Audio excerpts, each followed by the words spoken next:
और मुल्क पाकिस्तान में हुज़ूर अलैहिस्सलाम की ख़त्म नबूवत से वफ़ा करने के लिए तहरीक लब्बैक पाकिस्तान के प्लेटफार्म से बिस्मिल्लाहिर्रहमानिर्रहीम। तहरीक लब्बैक पाकिस्तान ने ख़त्म नबूवत सल्लल्लाहु अलैहि वसल्लम के लिए धरना देने का ऐलान कर दिया है। फ़ाइनल फ़ैसला भी हो चुका है। इस हवाले से तहरीक लब्बैक पाकिस्तान के नायब अमीर पीर सैयद ज़हीरुल हसन शाह साहब ने एक वीडियो बयान भी जारी कर दिया है। तहरीक लब्बैक पाकिस्तान के नायब अमीर पीर सैयद ज़हीरुल हसन शाह साहब ने इस बयान में धरने के लिए कारकुनान को क्या कहा है, ये आज की इस वीडियो में आप लोगों को जब पीर सैयद ज़हीरुल हसन शाह साहब की वीडियो दिखाऊंगा तो आप लोगों को पता चलेगा।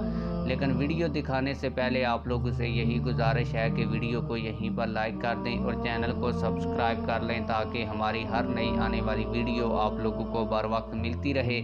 आइए पीर सैयद ज़हीरुल हसन शाह साहब का धरने के हवाले से जो वीडियो बयान आया है वो सुनते हैं। और मुल्क पाकिस्तान में हुज़ूर अलैहिस्सलाम की ख़त्म नबूवत से वफ़ा करने के लिए तहरीक लब्बैक पाकिस्तान के प्लेटफार्म से किसी वक्त भी कॉल आ सकती है।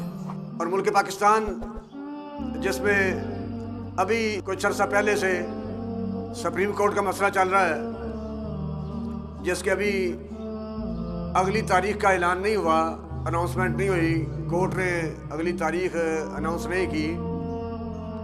उसमें चूँकि ये केस चल रहा था तो इसलिए रमज़ान मुबारक में रमज़ान के फ़ज़ाइल की बजाय, रमज़ान के सवाब की बजाय, रोज़े की फ़जीलत की बजाय, रोज़ेदार की फ़जीलत की बजाय फिर पूरे मुल्क में ये ख़त्म नबूवत के मौजू पर गुफ्तगू हो रही है।